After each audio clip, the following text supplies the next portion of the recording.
As Patty and I sat in the grand ballroom, having lunch and watching the snow fall, she began to tell me her life story. It starts out when Patty was 5 years old.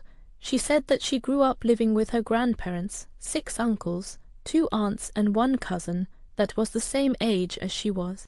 She said all her years before 5 was wonderful until the end of the summer of 1975. Her cousin and one of her aunts moved to North Carolina. Now this was the first time she experienced heartbreak. She missed her cousin so much. Tears filled her eyes almost every day for weeks after he left. Her next memory is of her moving with her mother and a man into an apartment. She had no recollection of this man whatsoever. She couldn't remember this man ever being a part of her life or her family's life. Turns out it was her father. Now she said that she didn't realize her mother was her mother until this point. She thought her grandmother was her mother. She didn't spend a lot of time with her mother. She barely knew this girl. She would see her come and go from the house, thought that she was another aunt. She was always with her grandmother. I say girl because her mother was 14 years old when she became pregnant with Patty, and 15 years old when she delivered her.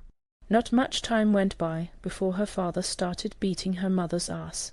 She said it seemed like this would happen every week, that it was never a dull moment. Even though there were a lot of people coming and going in and out of her grandparents' house, and a lot of arguing between siblings, no one ever got beat up. It was nothing but love between everyone and a close bond. Patty hated living with her parents. They were both horrible people.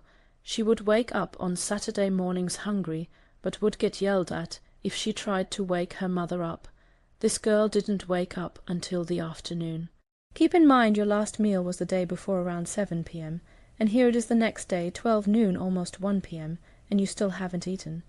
Most of the time when she did wake up, she would only get a bowl of cereal. She hates this girl, this so-called mother. Like and subscribe for part 2.